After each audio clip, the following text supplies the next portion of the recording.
watches at black masses,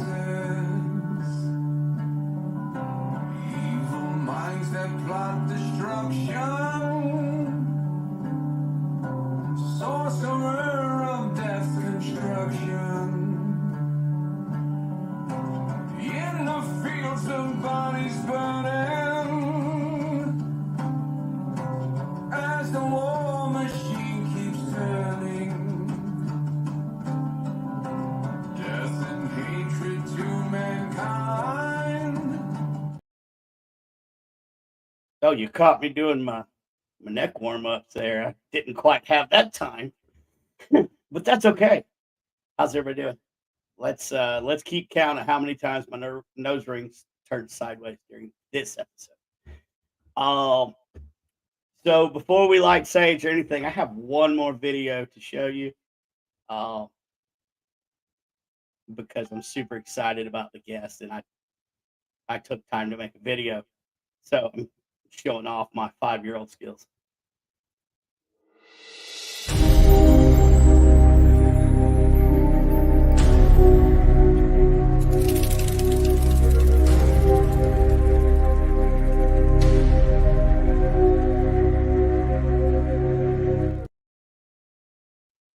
Zombies!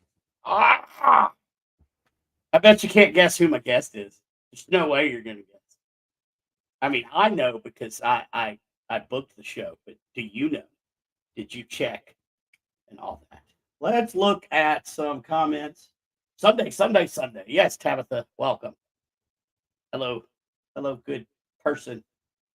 Nancy, hello there. Okay. Oh, who we got? Crystal Hill. She's a ghost hunting housewife, and she's amazing. Oh, and you do know, Crystal, because you kept up with all the posts though. Y'all. Let's light the stage before I talk about my guest. Let's get all of that negative energy that we're taking with us from last week. And we're going to take nothing but positive energy. We're going to take it into this interview and into the rest of your week. So the sage is lit for my tribe, my guest, and my family. So we'll keep that lit over here on the horse jawbone, which if you tuned into Para Ops, where I was on with Larissa Rex, you got to see the horse jawbone because I got bored. So I just started pulling random things up on screen. You know, I don't know. This has just been on me, and I feel like somebody needs to hear it. Listen, when people that you thought were your friends, when their true colors show, and they end up turning on you, instead of being hurt about it, learn a lesson from it. There's in every quote unquote negative encounter, there's always a life lesson. Some of you have reached out to me because of some of my posts on Facebook, and I am okay. I have made peace, and some of you should too. But thank you for reaching out for me. That means you guys actually care about me, and I love each and every one of you. So thank you so much for that. Now, without further ado, let me bring on my guest, Sonya. Hello, Sonya Thompson. Hi, Brandon. How are you? Well, you know, you look a little rough for wear. I'm a zombie. Oh, wait, I actually have her down here in the green room. So, ladies and gentlemen, Sonya Thompson. Hey, everybody. Oh my God! Thank you so much for coming on the show. Hey, thanks for having me, man. Oh heck yeah! So, you know, let's do some background on you. How long have you been an actor? Oh wow, it kind of goes way back to when I was a kid. I used to put on little shows like song and dance shows for my family, and I remember being in a play when I was 5 years old at the Methodist church that I went to kindergarten at, and being an angel on stage. Such a change. But in school I did a lot of plays. I did stuff in church. I was in gospel music group in my 20s. I was in the choir. in church. I was in the chorus in high school. So, just always kind of been in entertainment. And even in my back in high school, I was also model. I did some modeling and stuff. And in my 20s, I auditioned for a few things, even had a modeling company in Atlanta that wanted me to come and model for them, but I was a single mother, so I wasn't able to go and do that. My ex-husband and I, we actually went to clown school, so I was a professional clown for a while. And then when my daughter was a senior in high school, um, that's when I got into the film and TV industry in 2007. And I started out as a background actor, and then I just kept evolving and got lines in some independent movies. And then I got like an agent, a manager, I had an acting coach, I had a vocal coach, I just did all sorts of stuff. So it's been pretty cool. It's been a cool ride so far, and I've had some great opportunities come my way, and the biggest of which was The Walking Dead and Zombieland, and The Lost Day with William Baldwin. And I've had some other cool things too, but that's just a little briefing of how it kind of started. I've always been that person that enjoys being on stage and making people smile. That's the main thing, making people smile, bringing good joy and laughter to people. Well, you definitely do that. Like when we finally got to meet in person, and it was just laughter and smiles down in Ozark, Alabama, the whole time. Like, you're an amazing person, and Thank you. that's so happy to have you on. I do need to give a shout out to my boss, Katie Stafford. Hello, boss lady. I'm doing my job. You can go in. So, and since we have mentioned acting, I have a brief, I guess, overview of some of your acting here from your Facebook page that you sent me. Okay. And I think we will play that now. Is that the acting reel? Yes. Okay. So I need to update it.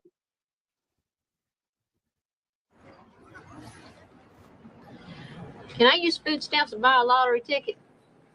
No, ma'am. You mean the government won't pay for my lottery tickets? Not the winning ones. Here, I was hoping for some change.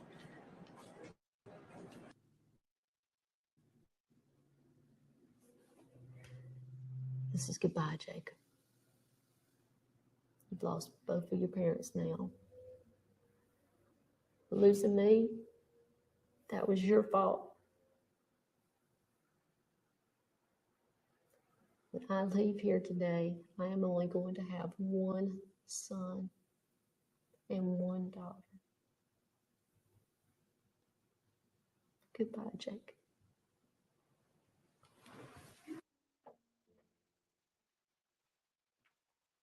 You're late. I know. Sorry. This is the second time this week, Cassandra. I'm sorry. I've had a lot going on at school this week. What would you have going on at school? I'll tell you what, nothing. Absolutely nothing. That's what.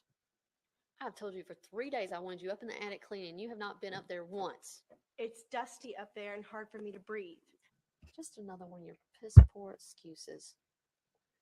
Just because I'm your foster mother does not mean that you can come in here and piddle around. Now, I want you up in that attic, and I don't want you to come down until it's time for the library to close. Fine. We've been over this already, Jana. They're our neighbors, and it's the Christian thing to do. So we're going. That's what. Get over it. Micah, leave her alone. Chloe, do you mind? Mom, why must I always be the referee? Because you're the oldest. Yeah, real old. And the smartest. Come on, Force. But no one else is going down there? Or get for us? All right, guys, I'll be right here. I don't want to take a chance of getting stuck in the mud. Great. Will you please behave? Fine. Chloe, watch your brother and your sister. Okay. Mind your manners. I knew all the major players, and the feds knew that. Get out of the car! Get out of the car now! Put your hands where I can see him! What you have in your pockets, huh? Got something in your pockets? You have the right to remain silent. So they tried to use my most precious things against me to talk. The two of you. It's them or him. They wanted me to give up.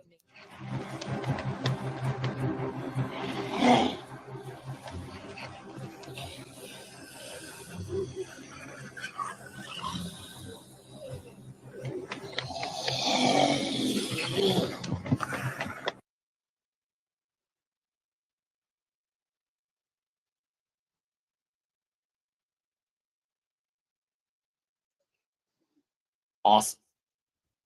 Glad you liked it. I like it. Now I need to go to the gas station and see if I can get lottery tickets. With food That's stamps. my favorite. Yep, with my food stamps. But you know that movie was filmed in your area. That was in the Greenville area and Taylorsville or Taylor's, whatever it is. Yeah, all that area. So Okay. yeah, it was at the movie theater right there in Greenville, and it was #2 behind Resident Evil for like a week or two, and did quite well Nice. up there in the theater at the Camelot Theater right there in Greenville. Yep. And this week I had a memory from where it was the red carpet premiere that I went up there for, and I remember sitting in the audience the first night, or maybe it was the second. I don't know. Anyway, the first night was like the red carpet premiere, and then the next night I just went just for the heck of it. Just took some friends and my daughter, and I was sitting next to this little girl, and when my scene came on, she was over there elbowing her mom, going, "That's her." And she was pointing over at me. It was the cutest thing. And I looked over and I said, "Yeah, that's me." And she just grinned from ear to ear. Nice. Oh my gosh. It was so Nice. cool. It really was. It was really neat. And even after, I remember the feeling, both those nights when I was leaving, people stopping me and telling me that I did a good job, even though it was just a few lines. So to me, every role is important. No matter how big or how small, you put as much into a small role as you do a big role. You just don't you don't sell yourself short or anybody Right. else. So it's pretty cool. Yeah, I love it. I do need to give a shout out to my nephew Logan. Logan, you Hi, got an Logan. hour. You have an hour before bed. You better enjoy the show. It's kind of sidetrack. It's kind of funny when your little nephew is now watching you on. That's awesome. That's Thanks for cool. watching, buddy. Not true. Okay, so your bedtime is not in an hour. Okay, fine. It's okay. So I guess I probably should ask you this before the show, but is there anything that are off limits due to like the strike that's happening and anything?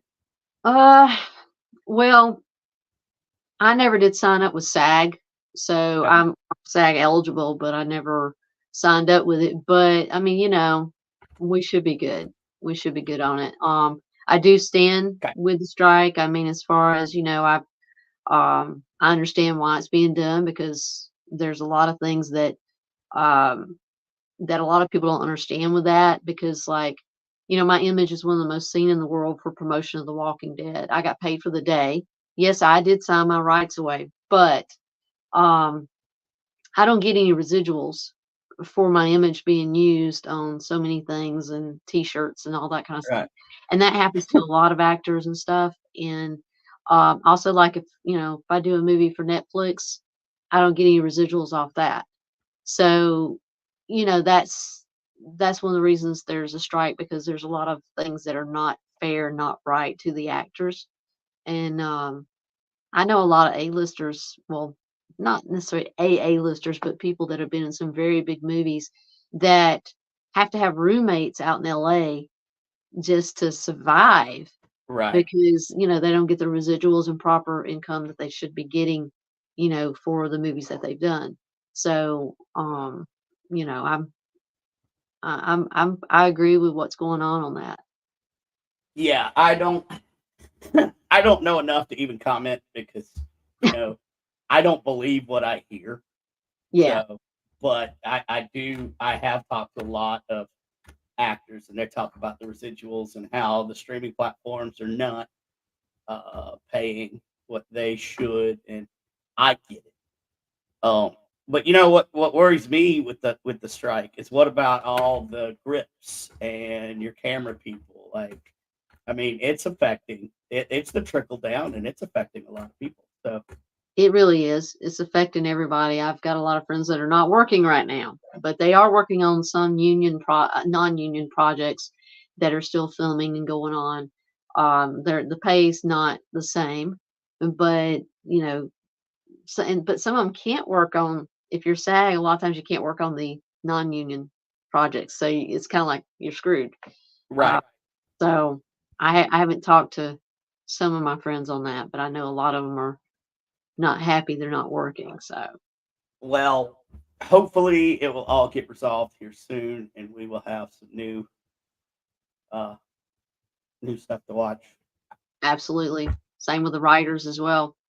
Yeah, yeah. And I get the whole now that with the AI on that side of it, I completely get where the writers are talking about on that one. I do heard a little bit about how they're not wanting Hollywood to use AI to write scripts. I can agree with that. I get it. I get it. Mhm. But hopefully, like I say, hopefully everything works out for that. I just wanted to touch on that since you are the very first actor I have ever had on the show. Oh, I feel so honored and privileged. Thank you for having me, for sure.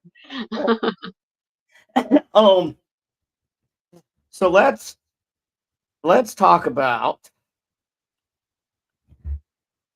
paranormal. I want to say Walking Dead for like towards the end.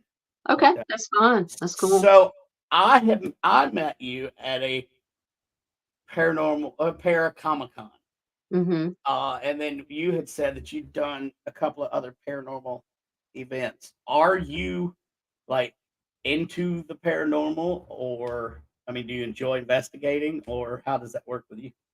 Well, I'm not a paranormal investigator. I have been on some investigations, but I really don't say I'm an investigator because I am nowhere near what a lot of you guys, what y'all do. I've just been on a few and I've enjoyed it, but I've always been fond of the paranormal, and I'm an empath, I'm an intuitive. So I've been told I do have some psychic abilities from some psychics and stuff, but I I can feel spirits. I can communicate on a certain level here and there. Um, so when I can walk into a space and I know, I mean, I know Right. that this place has got some sort of haunting of some sort there. Most of the time I can tell if it's bad or good, but sometimes even the good ones um, will kind of want to hang on to me. So I have to make sure that I'm protected, but in the earlier years when I would walk into a space, I didn't know how to protect myself. And then I would just be, like, oh my God, Right. I would just tell them to leave me alone. Yep. Yep.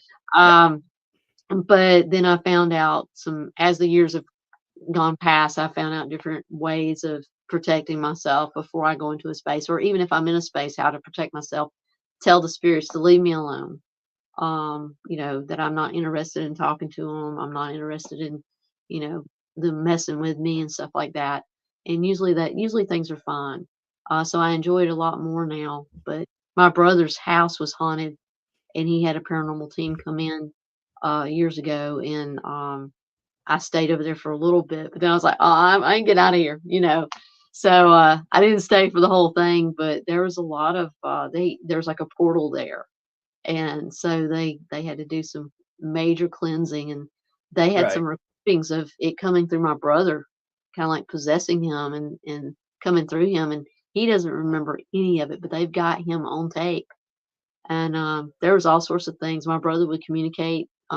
His daughter's birthday balloons were in the living room, and there was some stuff that was going on. So he just started asking questions, make the balloon circle, for Right. yes, and stop for no. And so he started talking to the ghost that way. But I was over there several times, and the faucet would cut on in the bathroom. Sometimes the gas stove would cut on. So there was a lot of dangerous stuff that was going on as well. So they had to do something to try to get some of it out. But I'm convinced my ex sister-in-law had some attachments of demonic nature, possibly that she brought into the house herself, or that she just carried. Maybe it was ancestral energy or something like that. But Right. she just I think it came with her. But I've had several ghostly accounts happen to me. I've seen things. I've caught things on camera. So I remember after my grandfather dying, him standing in my room fixing my TV. Right. So Yep. I've had a lot of encounters over the years. I could tell you plenty of that. Which I'm sure we got time to do, but yeah, so I'm totally into the paranormal, and I even bought a little flashlight thing from Crystal Hill. Hi. And so I've got to figure out how to use it. It does the green lights all over the place. So Oh, the laser grid, right. yeah, that's what it is. So Gotcha.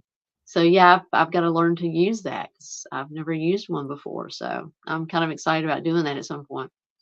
Yes. And she says the grid pin. Yes. Yeah, yep, there you go. And then we have a couple people from the Ozark Paracon. There's Dawn. Hello.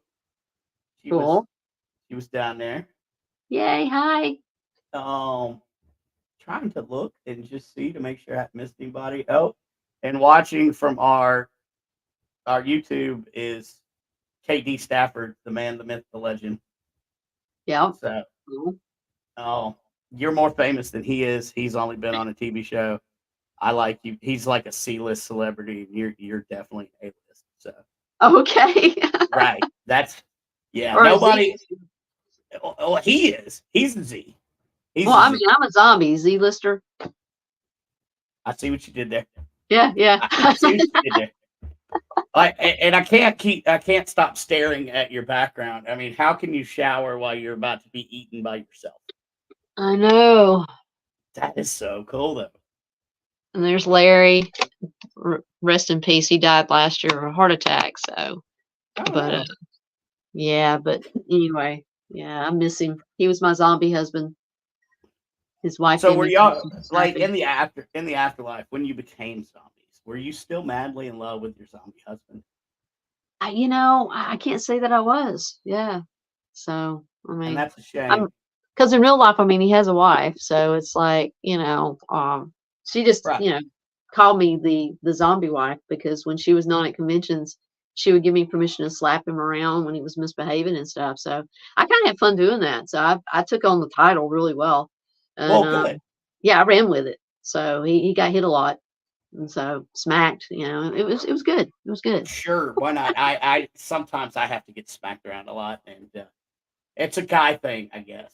I think it is. Absolutely. It is born into the male species to where we need to be reset every now and then. But he was quite a jokester, and I remember when the shower curtain came out, we would take it to events with us and hang behind us, and somebody says, "Oh my God, that is so cool." He's like, "Yeah, it's a shower curtain. You could get one, and you could shower with us every day."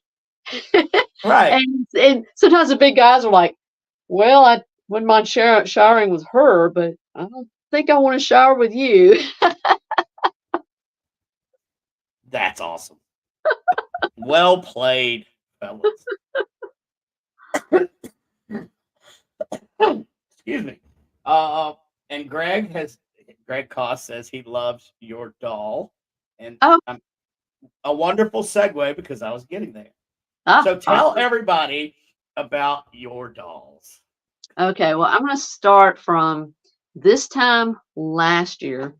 I was at an estate sale, and they had all these porcelain dolls. And so I just offered them a price. It was kind of, a little bit more what I wanted to pay, but, there was about 22, 24 porcelain dolls. And I was like, well, I've got an antique booth at an antique store here in town. And so I'm always kind of on the look for things that I could buy and resell and, things like that. So I was like, I want to take a chance on these dolls. And so I did. and I sold a few. Um, but one was a Mother Teresa doll, and I have not the heart to do what I'm about to tell you. But I told my mom, I was like, if these things don't sell by December, after Christmas, I got to do something with them, because I'm not making my money back yet. Right. Maybe that was a bad deal. Maybe I shouldn't have paid that price for all those, but I really thought I'd be able to, sell them. But I told her, I said, if they don't sell, I'm going to have to turn them into zombie dolls. There's some horror conventions I've been to, and I've seen these zombie dolls, and, I'm going to do them. And so I painted my first one in January this year, and I posted it on my Facebook page to see what everybody thought of it. And I signed and I numbered it 1. And all these people wanted it. I was like, oh my God. There you So go. like within 2 to 3 weeks, I sold like 5 or 6 dolls. So I'm in here like zombie dolling the heck out of these things. Like I'm hand painting them, and each one is signed and numbered, and each one gets a thank you card and an autographed trading card of me inside. So you're getting my autograph 3 times. And I found out that a lot of people are not signing or numbering the dolls that they make. So I am, and being that I, have been a zombie on different shows and different things like that, and that's what I'm known for. I feel like that's, this is a really good deal for somebody that really would like to have them in their collection. So since January, I have made 36 or 37 dolls. One of which was a little girl zombie. Well, actually, 2 were little girl zombies. I had found this one doll at a yard sale, and it was just a regular baby doll, and it had little hands, and when you held the hands and pressed the hand, it would go, "Now I lay me down to sleep," and it said the whole entire prayer. Yeah. You just had to keep pressing, pressing, pressing, and it would say the whole prayer. And so I decided it had bunny slippers, and I found a little robe. So I dirtied it up and I put it on her, and I made her look like little girl zombie from The Walking Dead. And so I ended up selling her, and the person that bought it was like, "Hey, so this one talks?" And I'm like, "Yeah, it talks." So, so he Right. bought it. And so a couple weeks ago, I had finished another little girl zombie doll, but it was porcelain. And I mean, I even went through the process of using a flat iron to make the hair, straight. And I cut the hair. I did all the stuff. I did a lot of the details. I painted flowers on the clothes. I found some bunny slippers and a pink robe, and I bought some little teddy bears. And so, it took me a couple months to get all this together and to do all the detail and stuff on it. So I charged a little bit more for that than what I do for my other dolls. But still, it's numbered and signed on the back as part of my zombie doll collection. And the person that bought it was the mother of the actress that played little girl zombie, Addie Miller. So her mom, Jamie, sent me a personal message because we're friends, and she texted me and says, "Don't let anybody else buy this. I want this." So I said, "Yes, absolutely." So I was very honored, and I had not seen them in a while, so I actually hand delivered it. I drove nearly 2 hours away and hand delivered this doll to Addie and her mom. And it was so good seeing them, and I was just so thankful that they got it. But I wanted absolutely nothing to happen to it in the mail or Right. UPS or the post office or anybody breaking it. I wanted to hand deliver it and make sure that she got the doll in perfect condition. And so it went with some other dolls that they had and some other items that they've collected over the years. I too collect things that I'm on, and I even have the display from Best Buy that I'm on. But so anyway, it's kind of cool. So now I've been buying porcelain dolls and making them into zombies. And this one's Yes. actually kind of an old one, but she's got an eye out, Oh, poor and thing. so it's kind of, yeah, it's crazy. And I've got a Charlie Chaplin. I found him, and he didn't have his cane anymore, so he has a snake in his hand. This is my new favorite one. I like that one. she has these brains. Yes. Yep.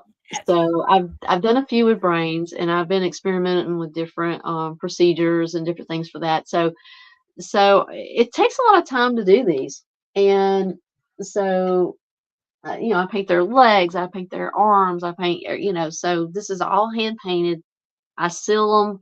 I mess up their hair, or I just give them brains, or just Right. constantly doing something. Their clothes get torn up, they get dirty. It is such a process, but honestly, I'm kind of digging it. I'm really embracing that form of art. I normally do a lot of folk art type stuff, and repurposed art on saw blades, things like that are non-zombie related. So Yep. this is a different form of art that I get to express and do. And a lot of these guys will be going with me to Scare Fest in October up in Lexington, Kentucky. So, but if anybody's interested in buying them, you can contact me on Facebook Messenger or Instagram, and I do Venmo, PayPal, all that. So I can mail them to you. Or you can And come we to Scare have Fest and get them we there. have there. Yep. And we have the Web Paranormal Group joining us, talking about Hey, hi. Alabama. That's Stan and Teresa Fikes. How are y'all? And if everybody will give me 2 seconds, I got to get this dog out of my room. Hold on. Sorry. Well, he's got to get it out of there. Okay, so I guess you can still hear me. So the zombie dolls, I'm going to show you another one. Oh, I'm dropping things in here. Her eye is out as well. So that's a redheaded one. I have had some people want redheaded zombie dolls. So I have done that. So it's pretty cool. But I've got a few more that I've started. I actually have a little boy porcelain doll that I've gotten, and it has the striped sweater on it and stuff. And then there's a sister that goes with that, and she's got a striped sweater as well. So I'm looking forward to zombieing them up and making them really cool. I just proceeded to keep on talking. Figure might as Well, well. I was just going to say, how rude. The host just left in the middle of the interview. I was just like, what do I do? What do I do? Oh, here's another zombie doll. This is what happens when it's live podcasting. This is why I don't like to pre-record. I just like to live. And let's see. Web Paranormal is asking, Sonya, how is your ankle? Okay, yeah, it's actually still hurting, but not as bad. I'm actually able to walk almost regularly, like in my regular stride. I did not wear a ace bandage today, but while I've been working, I've been wearing it. And if I know that I'm going to be walking a little bit of ways, I try to put it on just for a little bit of support and stuff. It's still sore, it's still touchy, but it's not like it was. But I'm still being careful with it and not overdoing. Well, some days I've overdone, but Yeah. that just happens because I don't like to stop. But I did watch a lot of TV for like 3 weeks there in between my sessions and all my regular stuff that I do. I would put it up, watch TV, ice it. And so I got through watching 1883, 1923, the Wolf Pack. So I watched Right, there you go. a lot of stuff. I have 1923. Is it good? I liked it. Okay, I like the fact that it had Harrison Ford in it because I'm a huge Harrison Ford fan. Yep. Used to crush on him back in the day. So, I still crush on him. well, you should. I mean, That's what I mean. It's Harrison Ford. For the love. It is. It's Harrison Ford. Yeah, my wife and I we started the 1883. We finished it, and then we were going to watch 1923, but like most couples, we found something else to watch. Well, I think it's worth to go ahead and start, watch. I mean, I enjoyed it. 1883 was phenomenal. Yeah, it was. And I just thought that was strong, man. That was That was really good. And once again, when you have these stars that are doing these TV shows that are really like huge movies, I Yep. mean, it just adds to it so much more, because it's people that you followed over the years and been in these really blockbuster hits, and then they're doing these blockbuster extended movies. It's like these mini series, and Right. I like I like it a lot. So um, I'd like to watch some more stuff like that. Yeah, it's just good television. And speaking of good things to watch, let's talk about Zombie. Okay, let's do it. So, I guess I could pull up before we talk about it. You had sent me a little behind the scenes footage Yeah. of Zombieland. So let me, if everybody will bear with me while I pull this up. So what we're gonna do, and I haven't watched this one. I watched your acting reel, but I haven't watched the behind the scenes because I wanted to watch it with everybody else. Okay, and just So, know at the end of that little clip, there's going to be a zombie, and that is me that they show when they say mad cow disease and syphilis. Just so you know. Just so you know. just Yeah. throw that out there. Yeah.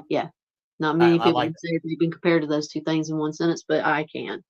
I mean, that should go on like your tombstone or something. You should. It That's should. I've It should. never, and and I've seen Zombieland several times, and that line still gets me. So okay, I'm going to share my screen like this, and then, ladies and gentlemen, okay, let's pull that full It's screen, director Reuben Fisher. and here we go. Little behind the scenes from Zombieland. I don't want to retread any of the same ground with another zombie comedy. I think the less thinking and acting that our zombies do, the better. It should just be like pure ferociousness. Right? It's about the movement and the erraticness, the scariness, the face, and then the viciousness of everything to me. That was great. I've tried to sprinkle more than just people with businessmen or jeans and t-shirts, and also having some actual real characters. Like there's a fast food worker or some of the LA stereotypes, and if you watch the amusement park, you can kind of spot some of these zombie types. I also really wanted to ground it in reality, like find a real disease that could have evolved and taken over people to make them turn into this thing. So it's more of a viral based situation as opposed to an undead situation. We spent a lot of time researching, really discussing things like syphilis and mad cow. Yeah. Yep. That's Get syphilis and mad NFL cow. Sunday ticket and We watch don't your need favorite NFL Sunday NFL teams ticket, out y'all. of. Hold on. We don't need that.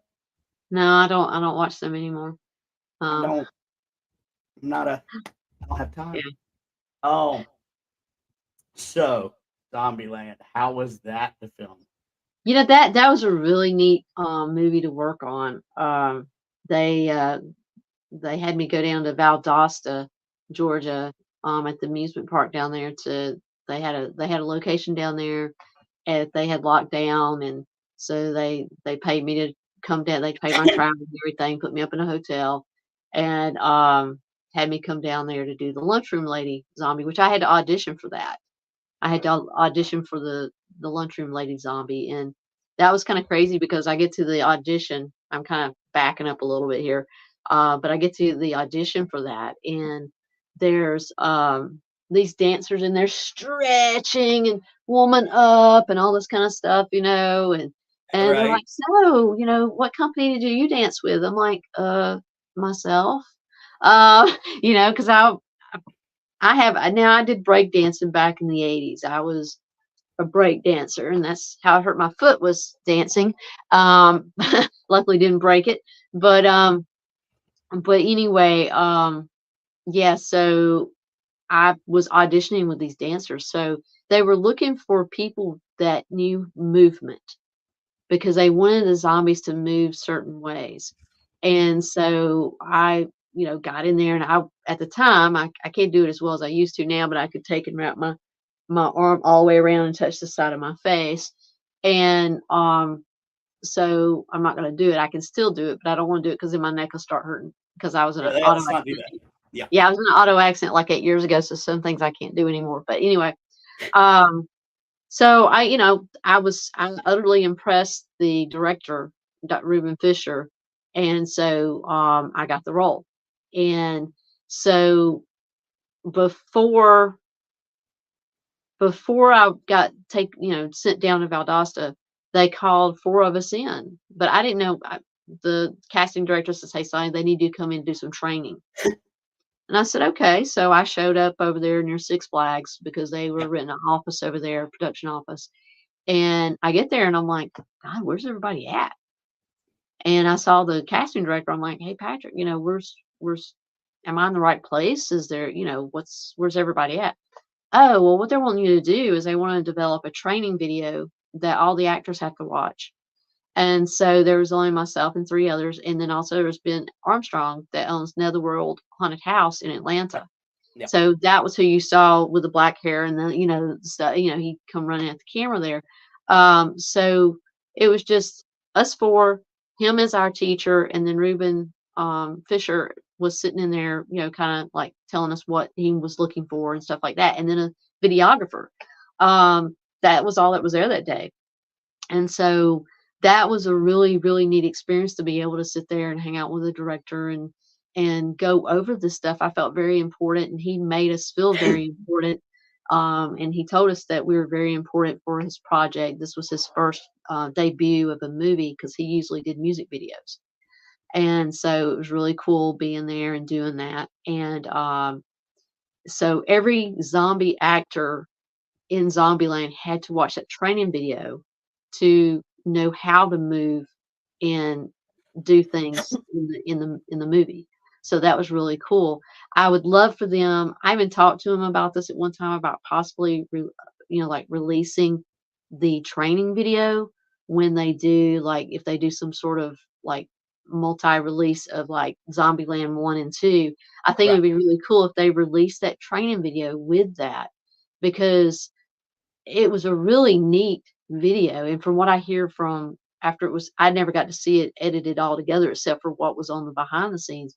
But some of the zombie actors they told me how great it was and everything. So I just think it'd be really cool if they did that. I think it'd be a great, a limited edition they could do. With Zombieland 1 and 2. But the lunchroom lady zombie was supposed to be a reoccurring role. So anyway, now I'm going to go back to the story I started with. They go down to Valdosta. I get down there. I drive all the way down to Valdosta. I live in Northeast Georgia, so that's quite a drive down to South Georgia. And they put me up in a hotel, and they're filming all this stuff at the, the park down there, the amusement park. And so I get a phone call at a certain point. Our location did not get locked down the way it was supposed to, so we're not going to be able to do this. I was like, well, dang.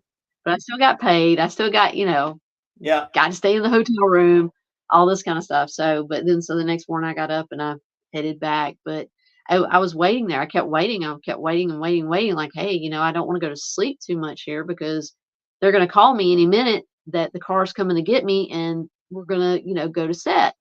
Right. And I never, finally I got the phone call and they decided not to film it. So ended up doing this a few times, but I didn't always have to go down to Valdosta. So I had to go to Atlanta and I'd get there and then they would say, oh, we're not going to be able to do this today. And so that happened several times, but I still got paid and I still got to, So finally we got the episode filmed and stuff. And I was there maybe 6 hours and that was it. But I had a star on the outside of the door of the trailer. I had my own trailer. Oh, that's cool. So that was really neat. And so I got to wear these really cool contacts. And to prepare for that role, I never wore contacts before. So I went to the eye doctor and says, hey, could I get some contacts? I just need to get used to having them in my eyes. And I explained to him what I was doing. And so I got to wear contacts for a while, and my daughter actually helped me develop my zombie character and all this and prepare for the audition. And so I watched movies like 28 Days Later and all these Yep. other zombie movies and stuff to try to get a feel for what they were looking for.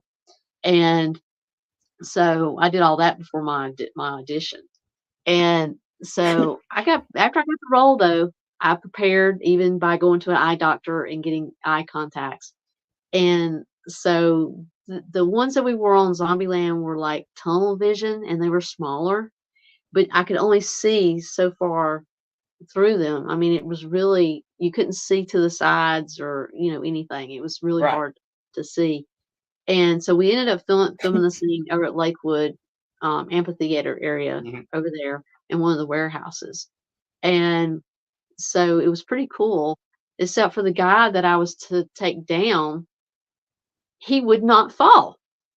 I was to come up behind him and just grab him, and then just rip him down real quick. Well, he wouldn't fall back, and he had a blue mat. I hardly hit the blue mat. I'm hitting the floor every time I'm trying to pull him. So Ruben says, okay. So he goes over there. He's like, Sonya, let's go from a different direction. You go stand over there, and I want you to come and kind of tackle me. And I said, are you sure? I said, I just want to let you know I've got 2 brothers. So, when I tackle pretty hard. Right. And he's like, oh no, I've got it. Come on. I'm like, all right, well, I took him down. So we didn't do it that way. But anyway, they ended up having to get somebody else to pull the guy down with me.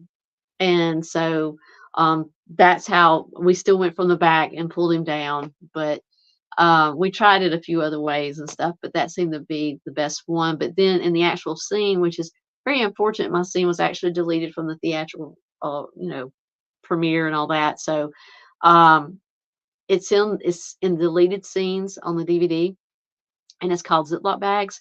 And really, you see the guy, he's trying to light the matches. He goes down, but it's so dark you really don't see me. And then you see the back of me and another zombie, and we're chowing down on his intestines and things like that. So it was really a lot of fun to film. Yeah. And Woody Harrelson was there that day, but I did not get to meet him. He was in the trailer behind me getting his makeup done. My makeup was such a lengthy process. It was 2 hours and 2 makeup artists. And that was Stephen Prouty and Andre Freitas.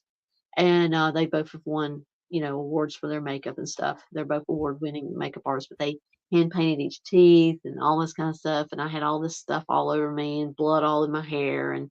And I remember when I was coming off set that Abigail Brislin, she was walking her little puppy she had just gotten.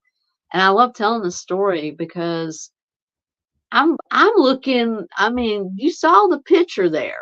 Right. So I got all this blood all over me, and I've been down like I look up at Abigail. I'm like, hi, I'm Sonya, and oh, this is so cool, puppy. You are so cute. And I'm just going on and on about how the puppy's so cute, and I'm petting it, and I'm doing all this, and it's just like licking me, and I'm just like, you're just so cute. And I'm like, well, have a good day. And I walked on because I was ready to get this stuff off. And then I realized, oh my God, that dog could have bit me, but he didn't, because dogs don't look at the outside. They look at the inside. That's right. And so I was like, oh my God, that, and she's never going to remember me, because I look like crap, So that was a really cool experience though, working on that and getting to meet certain people and just, it was just a really cool experience. So I was really glad for that, but I was really sad when they deleted my scene from the theatrical, review and everything. Yeah. So it was like, that was kind of sad, but I did make it on the DVD, in the deleted scenes, the picture of me made it. And then also the behind the scenes stuff of the, it's in search, you go to In Search of Zombieland and fast forward to rule number 3. And that's when you see what you just played. And that was pretty cool getting getting that put on there. And so that was a big deal. And I remember before the DVD came out, Sony Pictures called me, and I looked down, I don't recognize the phone number, and this was before all the spam calls and stuff on your cell phone. Right. And I'm like, hello? And yeah, this is such and such with Sony Pictures. We need to get your permission to use your image in the DVD and, in some behind the scenes stuff.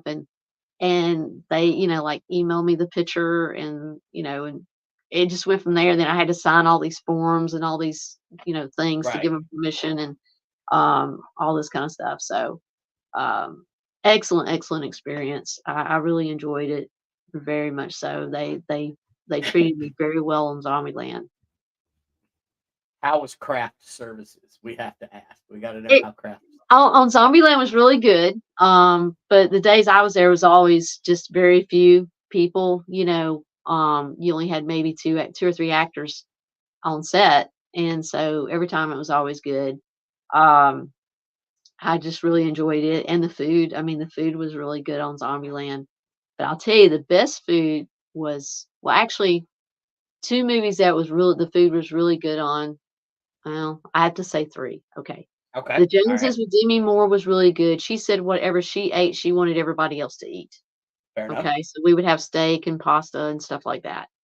And on Drop Dead Diva, if they had lamb chops, well, we had lamb chops. So I mean, it was just everybody. We ate well on that set, which that was a lot of times with small amounts of people again. And then on Rob Zombie's Halloween 2, he had us a pasta bar.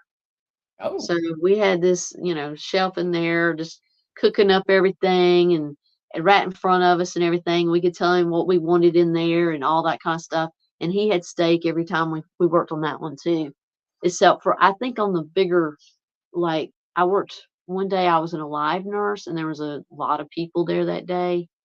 So we still ate pretty good, but not as good as we did it on the day when I was a dead nurse. So I don't know what was the difference there, but dead, Right. live, steak, not Right. steak, pasta bar, Right. I get it. And we are coming up to our halfway point, but usually right at the hour time, we take a little 5-minute break. Okay. But I'm gonna leave you with this question. Either you can answer it or you can think about it and answer it when we come back. But what is your favorite? And I'll kind of explain. What is your favorite genre of zombie? Starting obviously with the George A. Romero style. And then, I like the slower. I'm just gonna say it, and I may even go on to it a little bit more, but I like the slow moving zombies because I think they're creepier.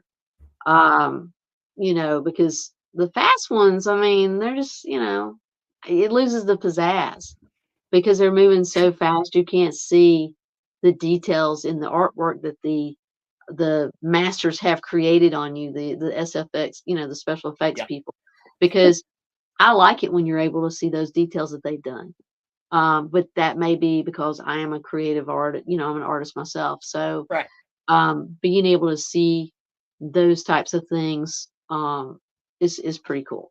So So you're not a fan of the World War Z zombies then? No, I've seen those movies and they're not bad, but I mean, it's they're just good not, movies, but yeah. that's not zombies. Those aren't No, zombies. that's just flesh eating, parasites of some sort. I mean, Right. it's Yeah, I would have to answer that question with the George A. Romero zombies. But I will. He hit his epitome on Island of the Dead. yeah, When the zombies walked underwater. yeah. That was creepy right there. I'm That was like, like you a know what? sloshy mess. Yeah, I never thought, well, what would a zombie do if I'm on an island? Well, they'll walk underwater. So there you go. That's right.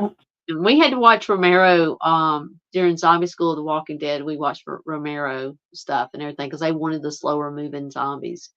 So that was a cool difference between Zombieland because Zombieland was a faster moving zombie, whereas that was a slower moving, supposed to be. Yeah, and I like, yeah, the slower moving zombies are where it's at.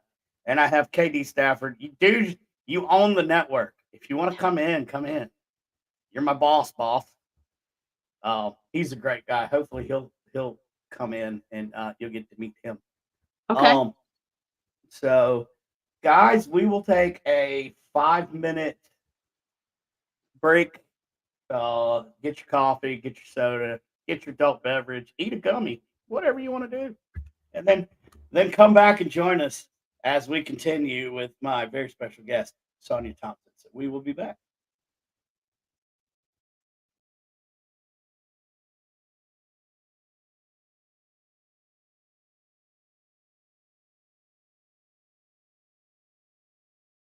My God, I love that. What's that called? Oh, that's Winklebottom. Kind of a rarity in these parts. Came all the way from Germany. Boy, that's exactly what I need in my front yard. Would you consider selling?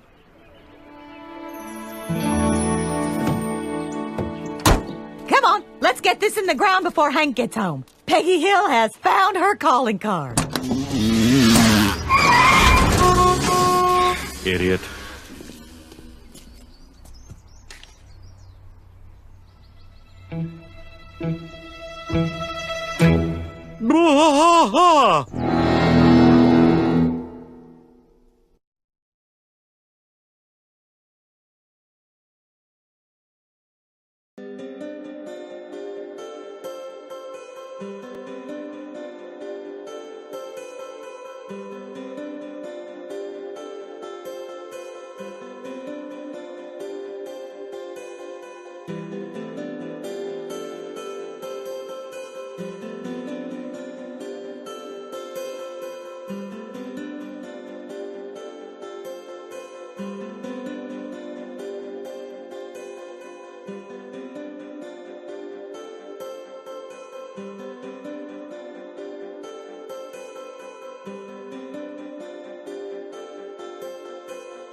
Welcome back, everyone. Or welcome me back. Y'all probably didn't go anywhere. But I did. Oh, that. Oh, wait till y'all see what I see that's in the back in the back room there. This is gonna be cool. Guys, thanks for sticking with us. I don't know why it still says stay tuned. You really don't have to stay tuned anymore. There we go. So back with part 2 with Sonya Thompson. My favorite. She's like my new favorite person now, y'all.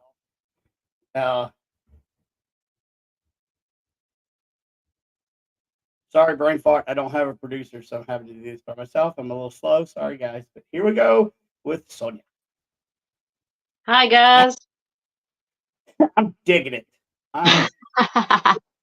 This is my Hollywood style. Figured I'd come back to Hollywood. I'm not worthy. We're not worthy. So you had mentioned your work with Rob Zombie on the Halloween 2. What was he like as a director? You know, he was really detail oriented, very detailed. He was standing there really looking at the shot and just very focused, very well focused on what he was doing. I tried joking with him a couple times and he just never budged. It was like, okay. But he was very nice. He was very polite. He had great manners. He just was a really great guy. I did enjoy working with Rob, and I enjoyed working with Tyler Main that played Michael Myers. And I have to tell you, we were filming in an abandoned hospital. Well, you know, it's shut down. Take these off. But there you are. I know who you are now. Where did you? Oh, all right, here I am. That's what I do as babies. Here I am. Where am I? Here I am. Oh, wow. That's right. That's right. Okay. I'm not here. Oh, there I am. Wow. I wore these for a vampire shoot one time. That was really cool. It was like, but anyway, but working with Rob Zombie and Tyler Main was really cool. And we were in the Dunwoody Medical Center that had shut down, and we were filming in the basement.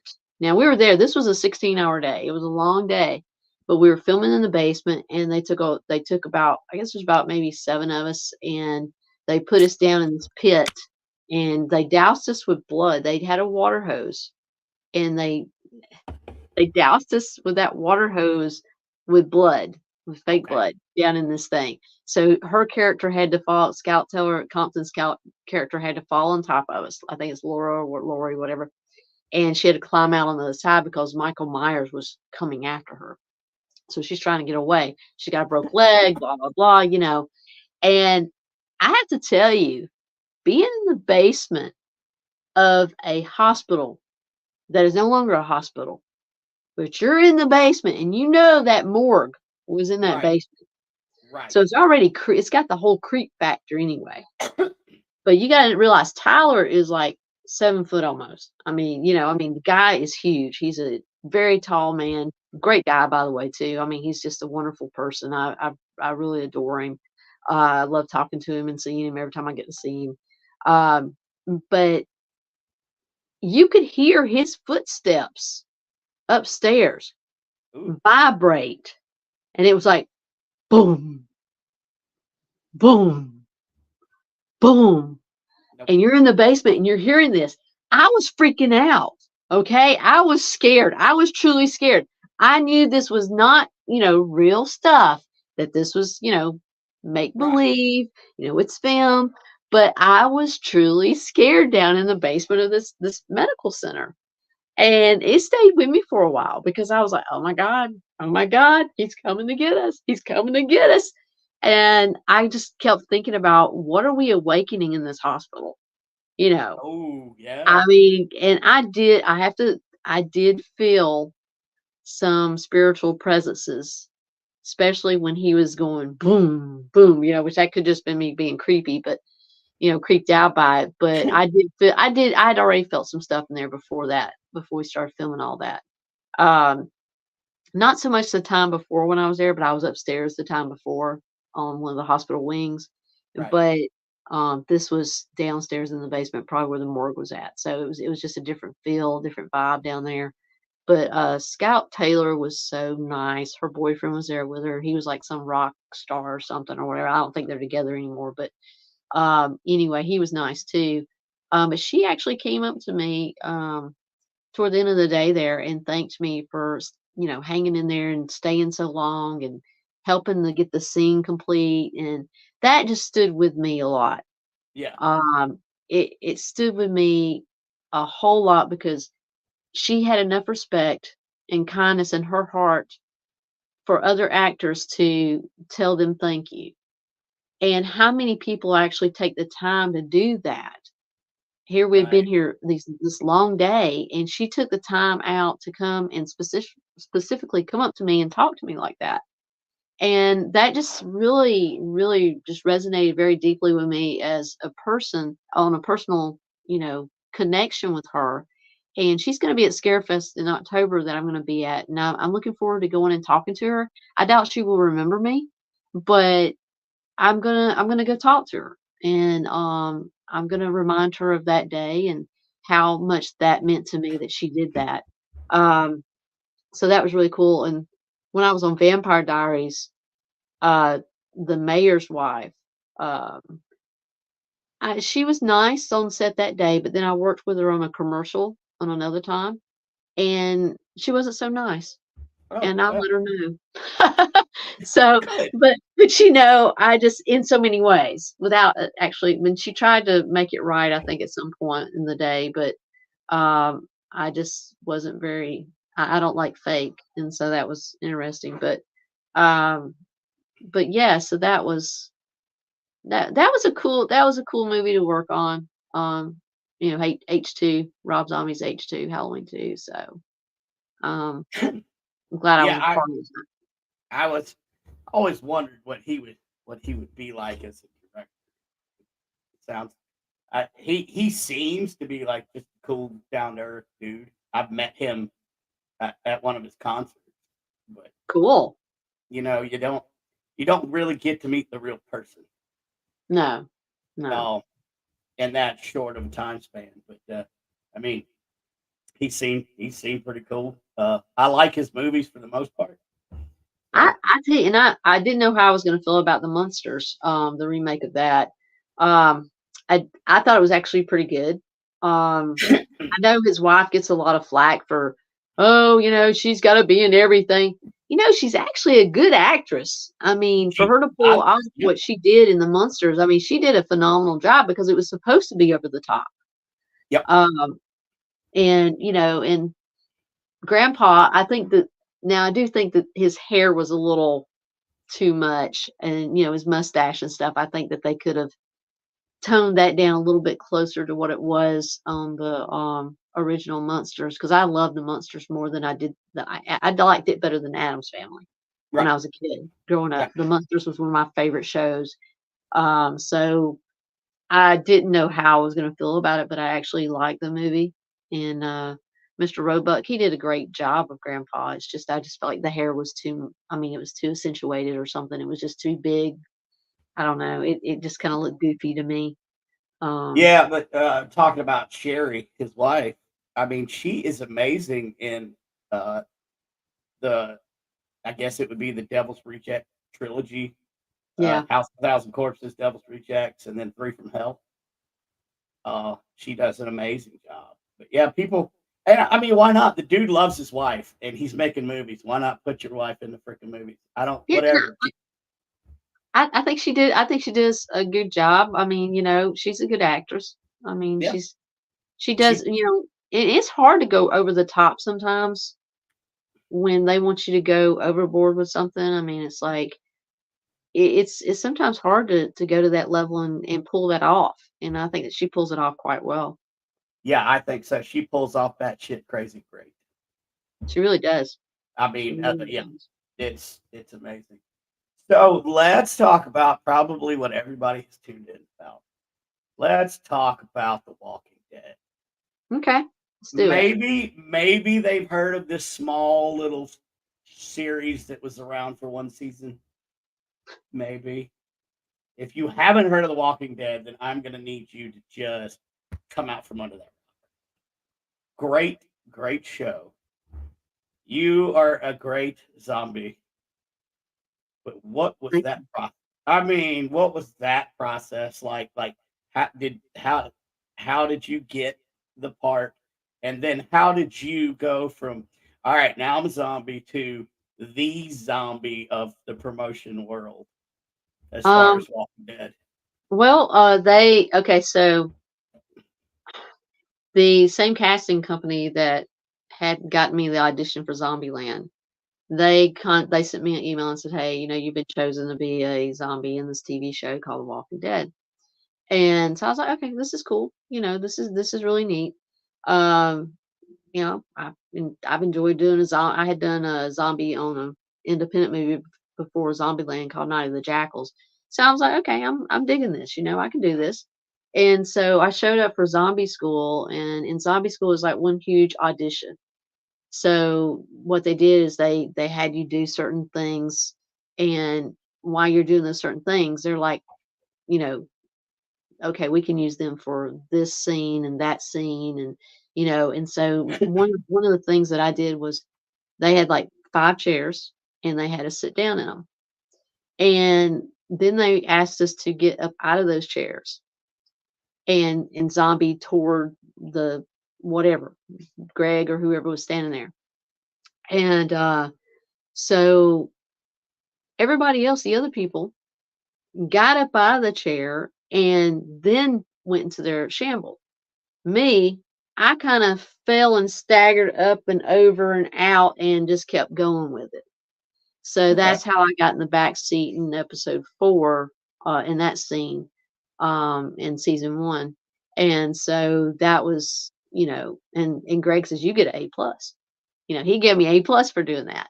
Right. So, if I'm going to act the whole time. I'm not just going to act once I stand up. That doesn't make any logical sense to me.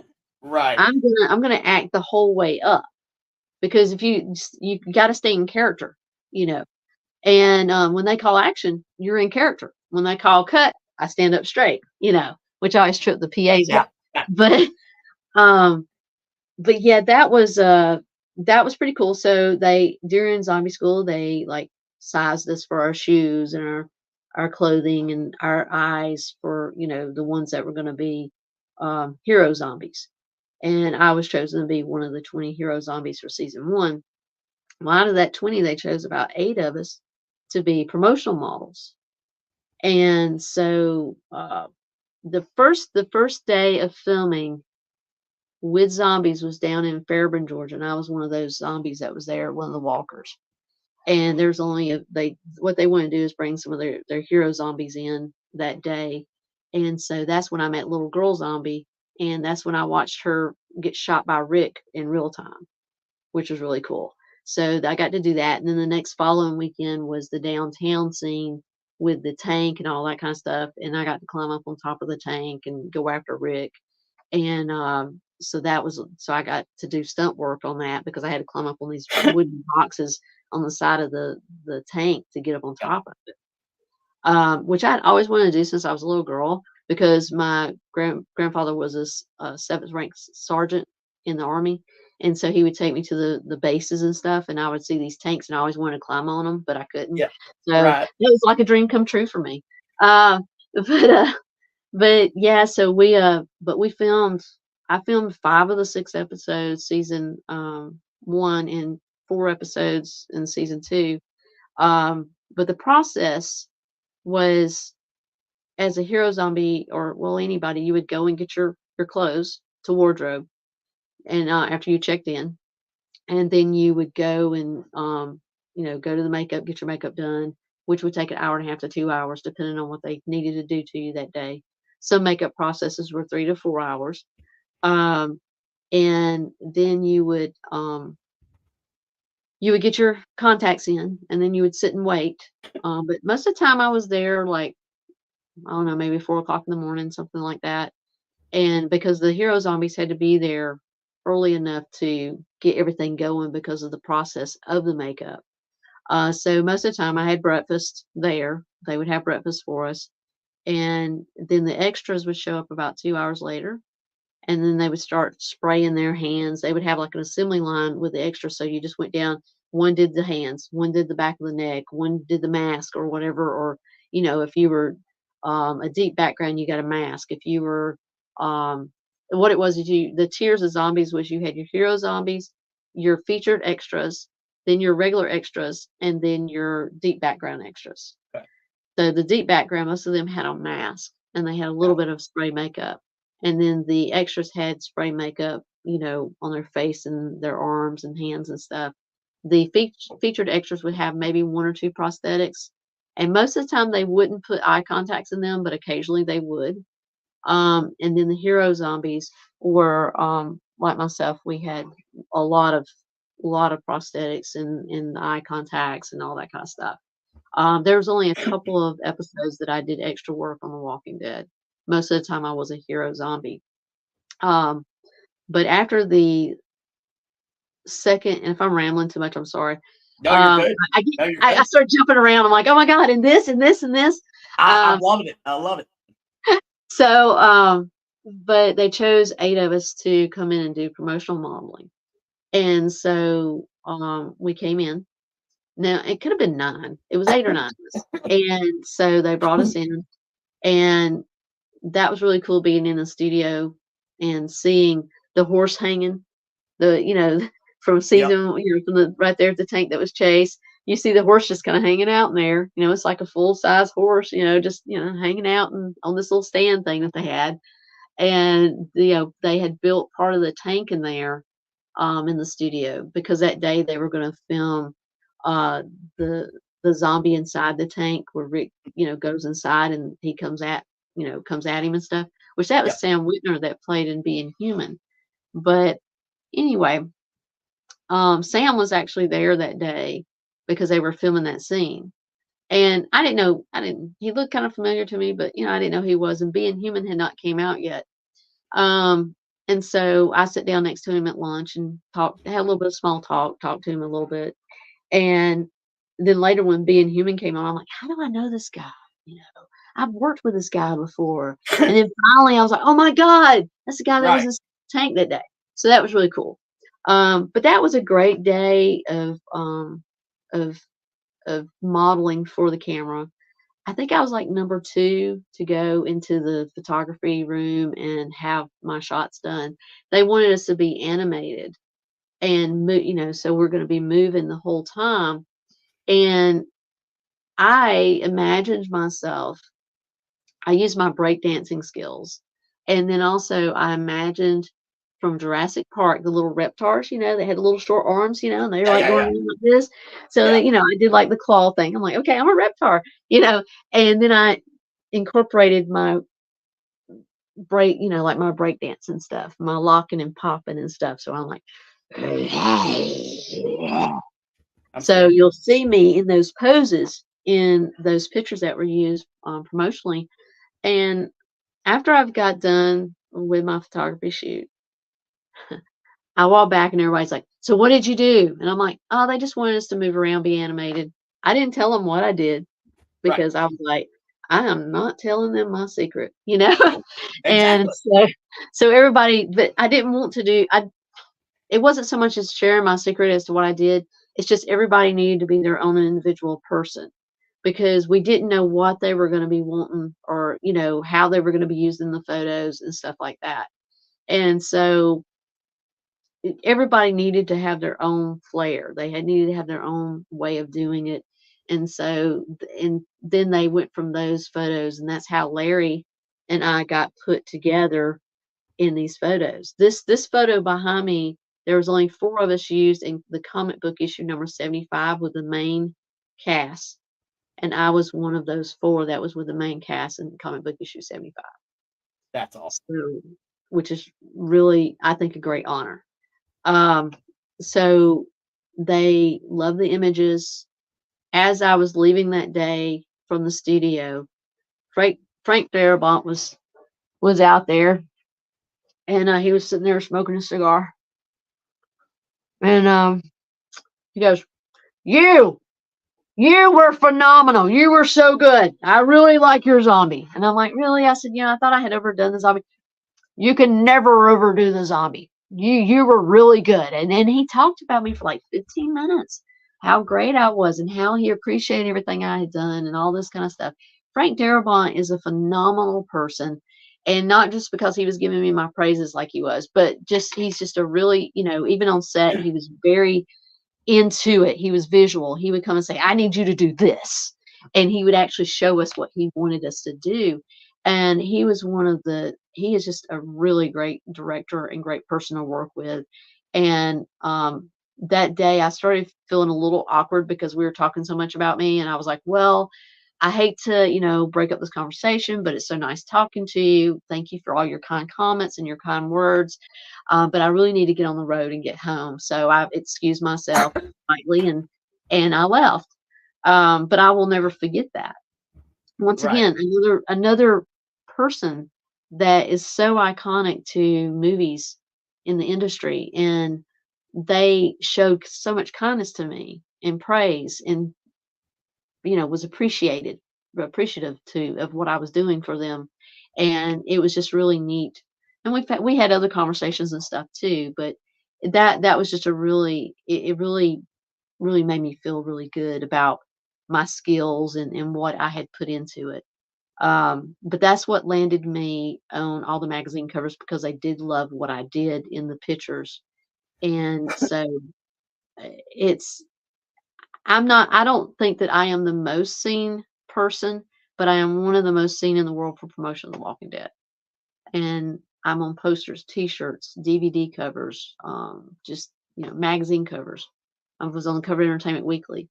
It just really is just, I've been in probably over 100 magazines or more.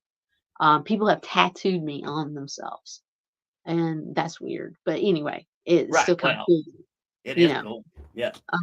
So it's been really surreal in so many ways to see myself on so much stuff. But there for a while, I could walk through the airport, and I would go through the magazine rack, and I'm like, oh my God, there I am. Or I'd go to Barnes and Noble, oh my God, there I am. Or somebody would send me a picture, hey, you're on this magazine, or you're in this magazine, and I would go out and I would buy it. And I have collected so many things that I'm on. There's still a lot of DVD covers and DVDs that I'm on the inside of and stuff that I have not gotten from other countries. Like the one in Russia that I'm on the cover of, they will not ship to the United States.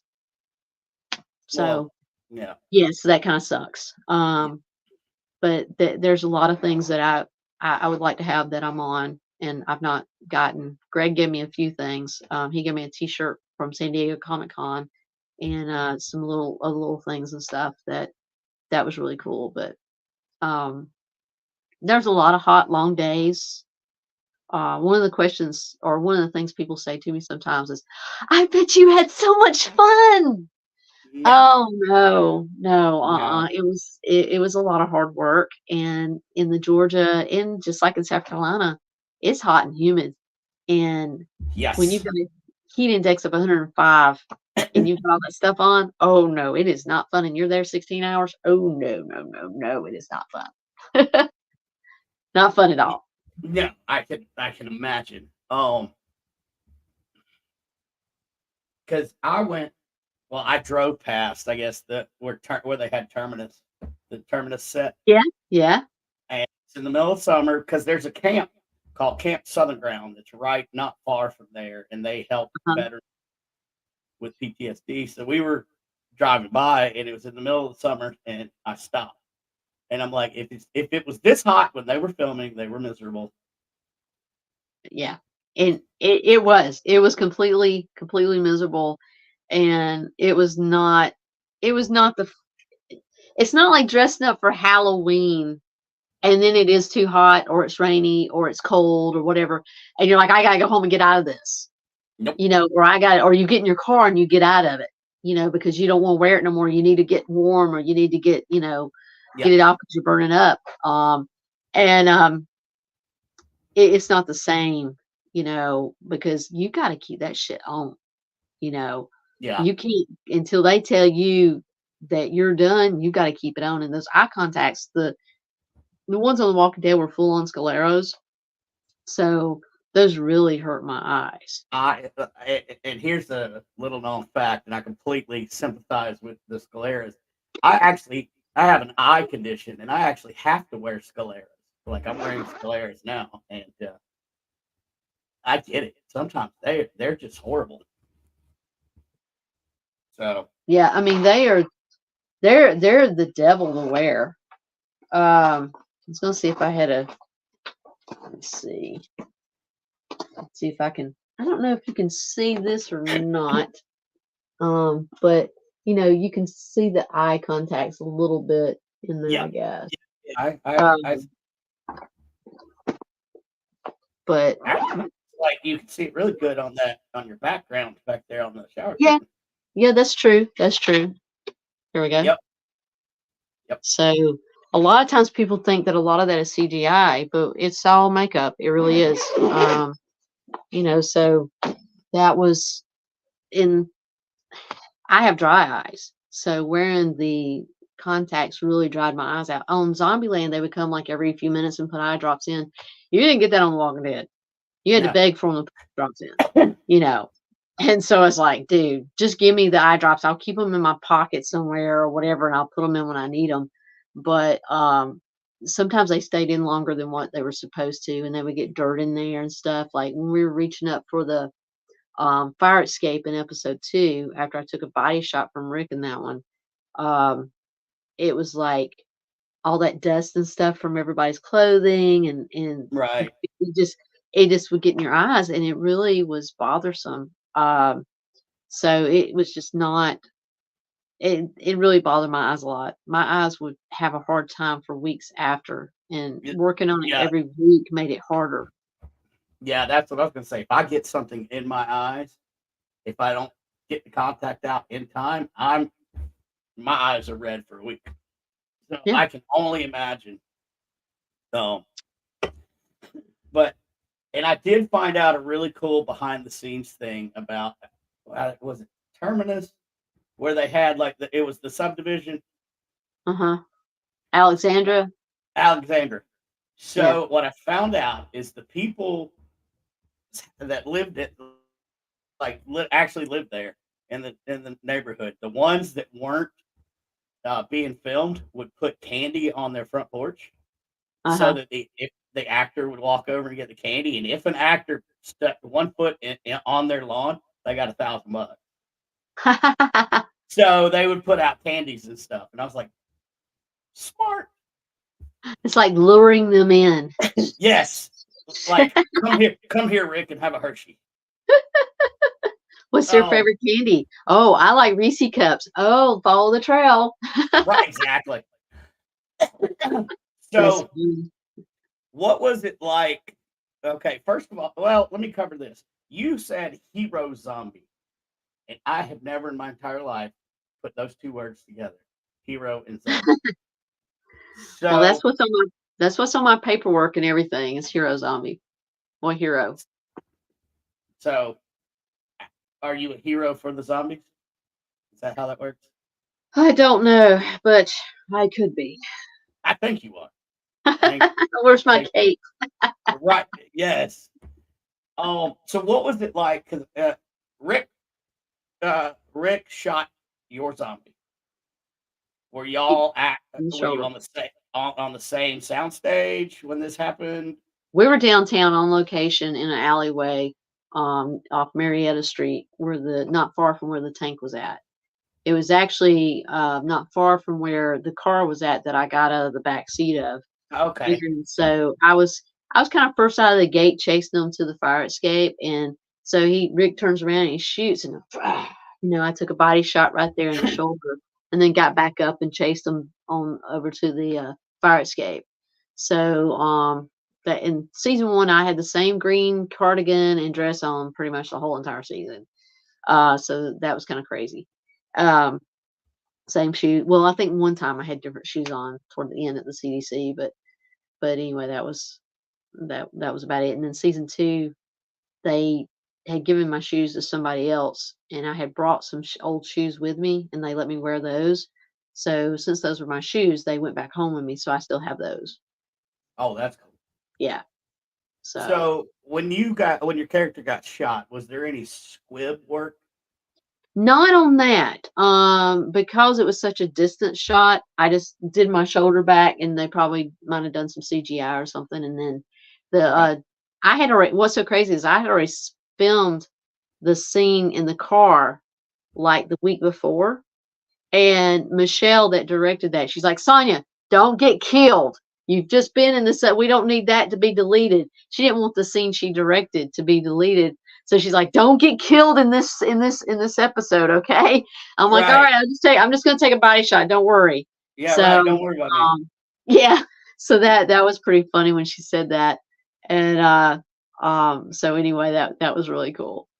But yeah, they didn't do anything like that on that. On Zombieland, however, when I was biting down in the intestines, and I noticed that somebody had asked that, I went kind of back through the comments before we came back on. It was just some rubber intestines, but they had blood packs in my hands. So when I bit down, I squeezed, and when I squeezed, the blood went everywhere, which was really freaking cool. So that was really neat. Yeah. But I have seen some cool stuff on The Walking Dead that they've rigged up and everything, and I have had some things on me in other movies and stuff that I've done. All Hallows Evil, Lord of the Harvest, which you can watch on YouTube. I play Victoria in that, and there's this one scene that I got to have some blood and stuff. That there were some cool setups with that. That was real neat. Some squirting of blood and stuff. So that was really neat. Yeah, I love special effects. Like I like to watch all the masters on their YouTube channels and stuff like that. And just some of the ways they get the blood out. Is just great. Oh, it's neat. On the movie Bigfoot that I filmed up in West Virginia, they made me an arm, a prosthetic arm, and Bigfoot was to rip it off. So they rigged this thing up underneath my shirt and out my sleeve right here. So when my arm was ripped off, the blood just went. So that was really cool. It was just squirting out and stuff. So that was a lot. That was a fun movie to work on. I enjoyed working on that movie. It was called Bigfoot, and a real creative name, Bigfoot. Yeah, well, yeah. I like Got my arm ripped off on that one, and we filmed on William Rice's property. His band at one time had opened up for Ted Nugent, I think, and so he has a band school, like this band school up there for like kids and stuff. Yeah, and really great guy. I filmed 2 movies that day in the same day. I didn't know I was going to be doing 2 movies that day, but they were filming on the same property. And Bigfoot I was filming it first. And I thought I was filming Bottom Creek the next day, but they moved my scene to that day. So as soon as I got done with Bigfoot and had all this blood all over me, I went to William and I said, hey, can I use your shower in the horse barn to get cleaned up, to get ready for the psychiatrist role I have to play in Bottom Creek?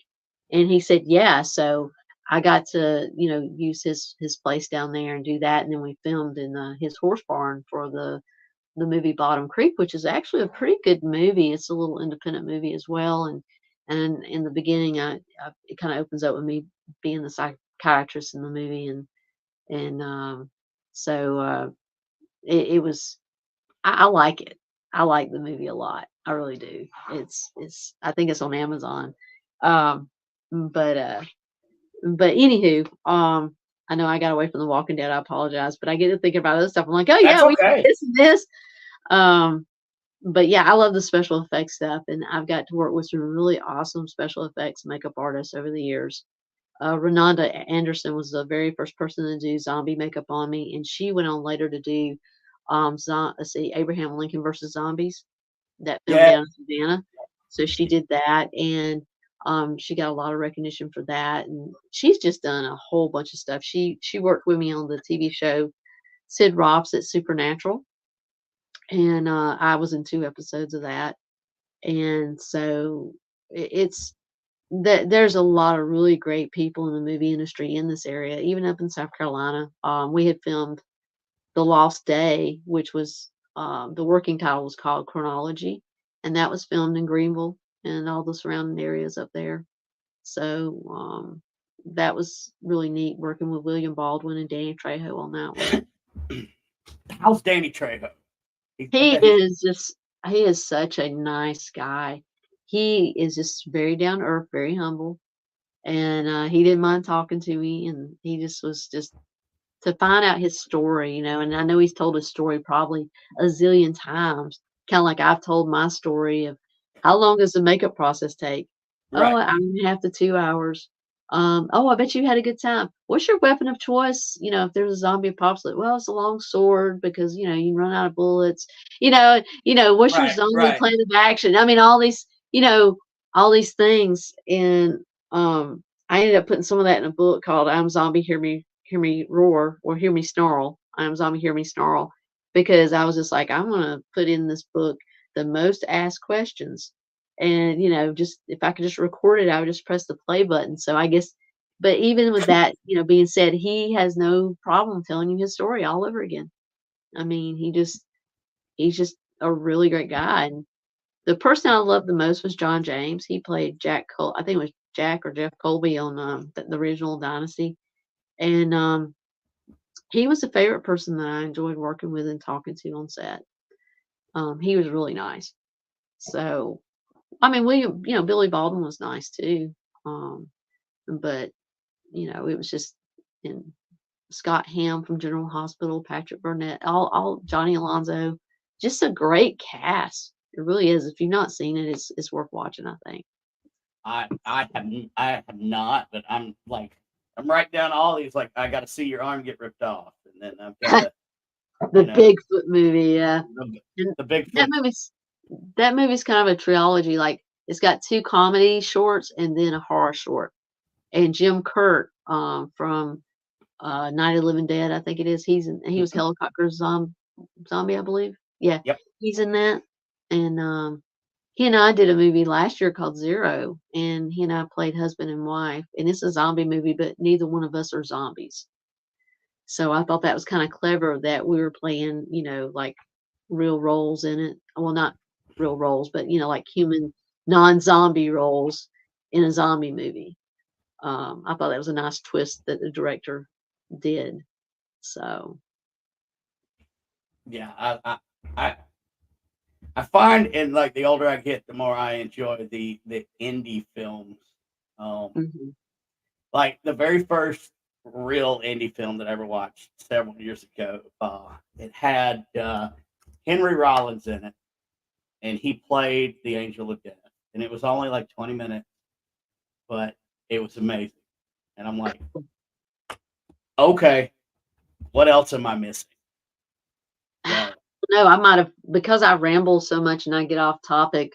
Well, I mean, it's like okay. I've probably missed all sorts of stuff. I don't know. I do that.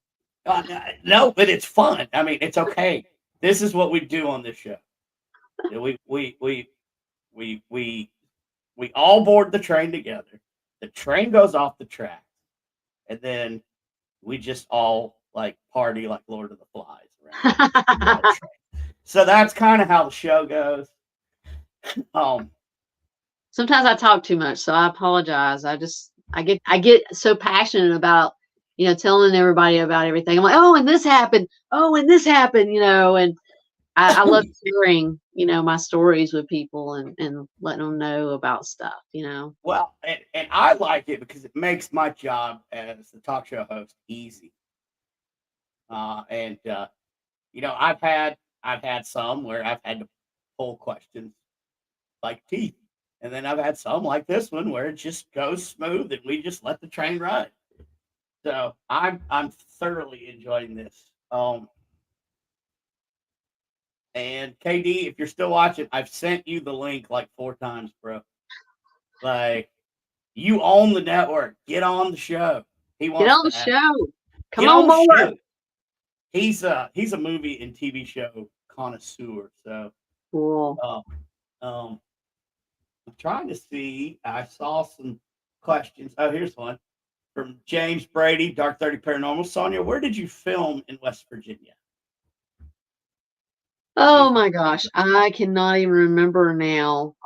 It wasn't far from Maryland, like the Maryland area. I don't think we're too far from like Hagerstown. I cannot even remember now. I'm sorry. It's been it's probably been about 5 years ago when I filmed up there.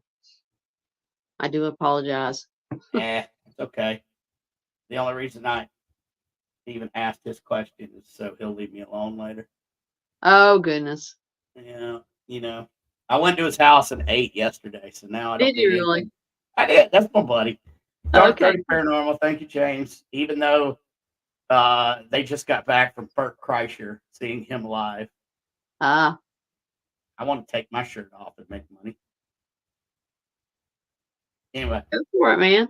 Do it. I mean, people will pay me to put it back on. Either way, I'm making money. That's right. You would. Unless they start throwing like coins at you and, that could hurt. It'd be like being stoned or something on the street. I don't want to be stoned. I mean, that kind of. What? Here, I'm putting my glasses back on. Yeah, right. You can't see my eyes. Yo, man. We're good. We're good. We're good. We're good. I'm looking to see because I don't want to miss questions. See, I love it. Like that's, with those glasses on and that hat on, you could have fit. Oh, what was the vampire movie where he had the purple glasses? Oh, I can't remember, but you would fit right into that interpretation of Dracula. Let me show you my vampire. Oh, wow, nice. That's me. I modeled for that. I like that. Yeah, I modeled for that with a nightmare photography back. I guess it's been about 4 or 5 years ago or more. I don't know. It's been a while since I did that. Maybe 6 years, 7 years ago. I don't know. But anyway, I like vampires. So. See, yeah, Nancy says dazed and confused. Yes. I want to do a vampire film called Drained and Confused. Let's do it. Let's do this. Let's do it. If I knew how to write movies or scripts or anything, I would definitely jump on it. But I can't even write a book that I'm trying to write right now. So. Oh no. Yeah, no. You can use AI. It'll write anything for you. Write the whole book, I hear. Yeah, I mean, but then I'm gonna have to go on strike against myself. That's right. So I just don't see a win-win. No. Let's see, Tracy. They had a tops off cam at the beginning. I told James if you were. Oh, thank you, Kim. So she's telling me at the comedy show they went to, they had a shirts off camera. I should have. I would have gone, Kim, but then I would have missed this opportunity to interview the greatest zombie. That's right. Ever. I'm trying to remember. Were you in the black and white episode? Oh, I don't think I was. I don't think I was in that. I was mainly, for season 1, I was in all the downtown stuff. In season 2, I was at the CDC and all that, like at the Fema camp and stuff like that in season 2.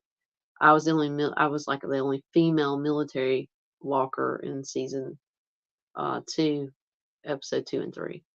So that was what bothers me about season 1 and season 2 is it took them how long to walk to Atlanta? I mean, my God, Atlanta was not that far. I saw the signs. They started in South Carolina. Mm-hmm. I saw it. There was a sign that said Greenville. And it took them a season and a half to get to Atlanta. Well, I mean, they had to fight off zombies along the way. That takes you longer because you got to hide from them and all that, So. Oh, and then you've got to have these long, drawn-out soliloquies on a radio trying to talk to somebody that's not there. That's right. That's right. So. But that was a good scene. It was. I'm talking smack, but it was a good scene. I quit watching, and I probably missed some great stuff, but I quit watching The Walking Dead when they started doing the sizzle reels where the zombies were talking now. And I'm like, no, I'm done. Can't. Yeah. But then come to find out it wasn't zombies talking. So I probably missed some good stuff. But as long as I saw season 1 and season 2, I saw the greatest zombie in the world. I don't need to see another zombie. That's right. Nothing else matters. Nothing else matters. No, but no. Yeah, but you need to at least watch season 4 if you've not watched that, because Santiago's in that one. He's in the jail scene there. But yeah, that's they went 11 seasons, and now they've got they call these spin-offs. And I never could get into Fear the Walking Dead. Everybody told me once Morgan got involved, it was really good, but I just couldn't do it. No matter how many times I tried to start that thing, I just could never finish getting past season 1. And I'm not one that can just start in the middle of the seasons. Yep. I have to start from the beginning and watch all the way, and I've not been able to get past it. So that has just not stuck with me. I did last Sunday night watch the Daryl show. Yeah, I was going to ask you about that. I haven't seen that one yet. That was pretty good. Now, of course, I'm missing it tonight, but my mom says she's DVRing it at her house, so I'm gonna go over there maybe tomorrow and watch it with her. But I liked it. I thought it was pretty good. So, and Norman Reedus is such a nice guy. I mean, I talked with him on set several times too. So that was, he just a really great guy. Very good. So most of the people. We are going to take about a 1-minute break. Okay. We will be right back. Okie doke.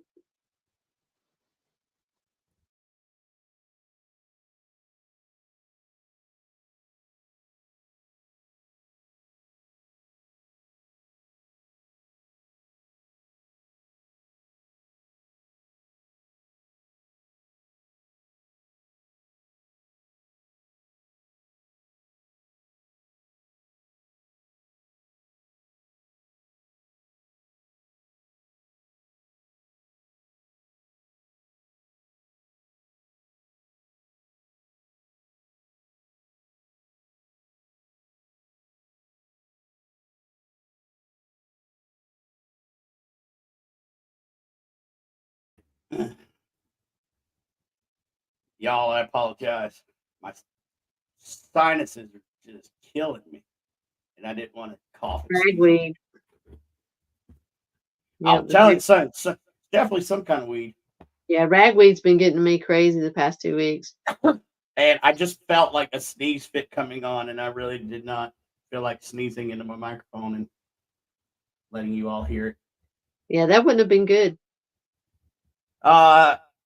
Hedonistic Hound Press. Hi, quick shout out to Sonya. This is Jess. We had breakfast at Deep South. Good to see you. Hoping your ankle healed up. Wow. Everybody has been so awesome about my ankle, sending me private messages and seeing how well it's doing and stuff.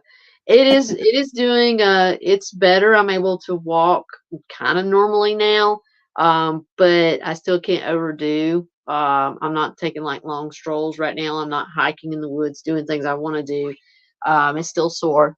I did not wrap it in a face bandage, but I did a number on it. Now, granted, if I could have came home and not worked and rested it for maybe 4 days or something straight, then Right. I think I'd be better by now. But I had to work, got to pay the bills.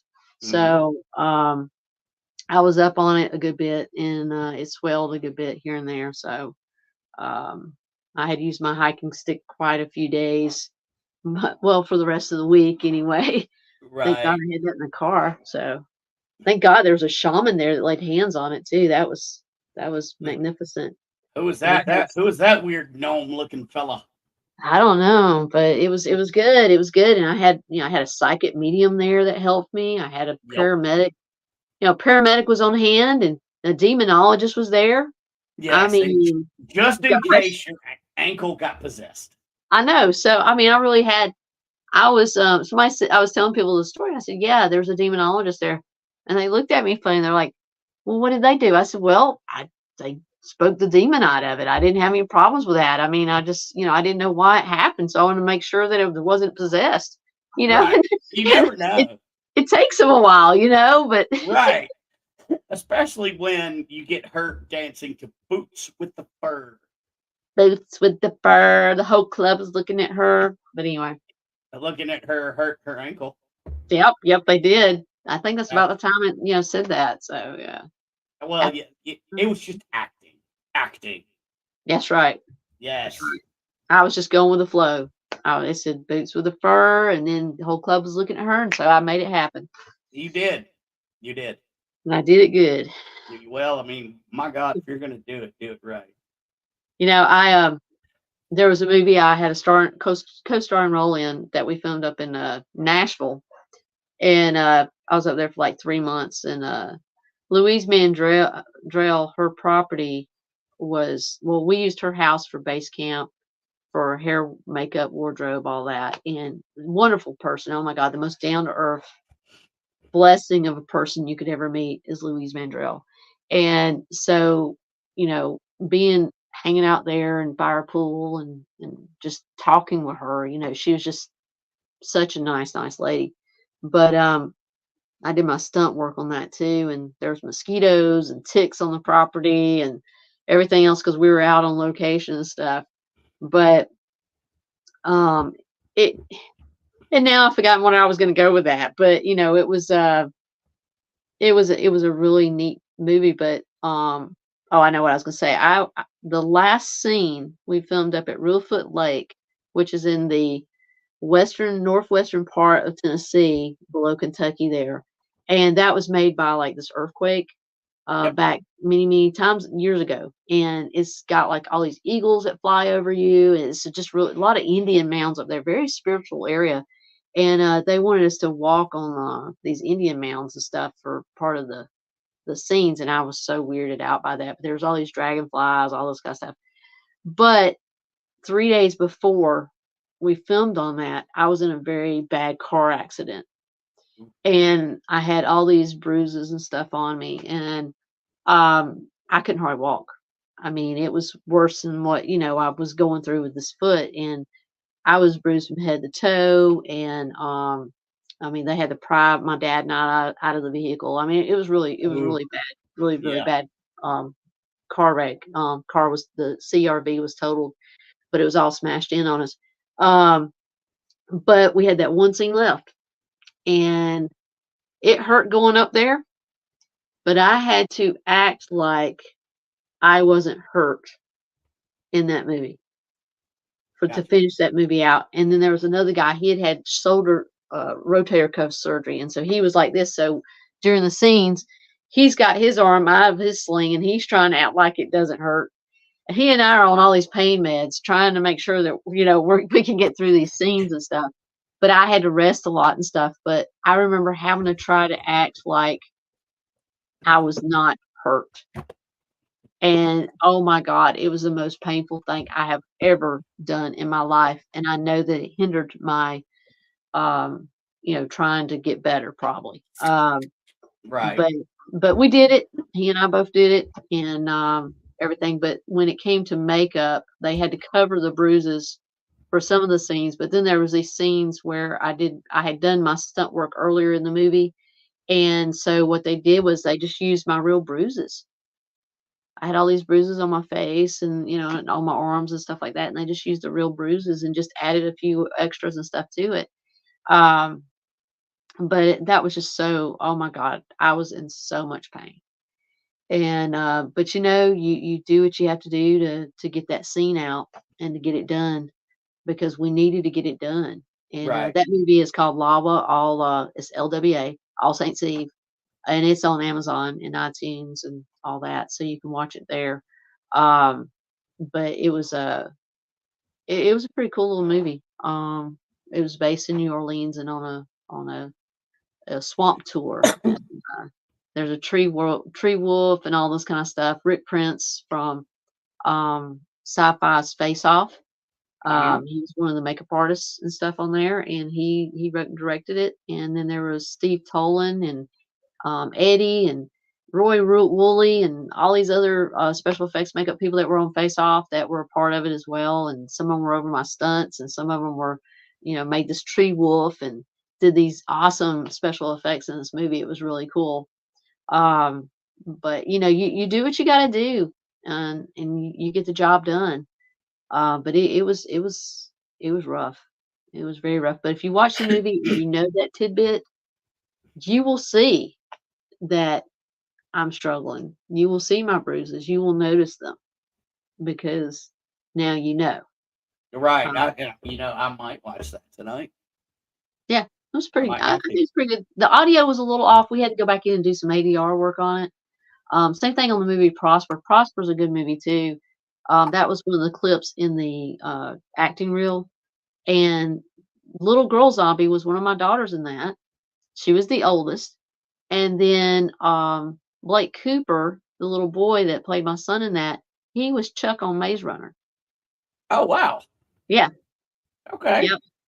So pretty cool. Those kids, I try to keep in touch with them and stuff. So I'm very proud of what they're doing now and what they did then. Very talented actors and good people. So So it's cool. as we come to the end of the show, where can people find you? What do you have coming up? And where can people buy your dolls? Well, I have not updated my website, and I need to, but it's professionalzombie.com. I'm on Facebook and I'm on Instagram. Instagram is Red Sonya Thompson. I think Facebook is Sonya Thompson 70 or something, or 69, Sonya Thompson 69 or something. I don't know. Anyway, but I'm there. If you see a zombie image, that's me. If you look up Sonya Thompson, and I am not on Twitter. I kind of left that a while back, and I've never liked the whole Twitter thing. I never have. I love Instagram. I love that one better than I do Facebook. The next show that I'm going to be at is October 20th through the 22nd at Scarefest. I will be sitting at Terrence Muncie's artist booth, number 210, and he is Black Forest Studios. So he has made an exclusive art print of me that will be sold that day at his booth, and I will be signing. He's only done a limited 50 prints of that. So that's Scarefest weekend in Lexington, Kentucky, October 20th and 22nd, and I will be sitting at booth number 210 with Terrence Muncie's art and signing. I will have my zombie dolls with me there as well.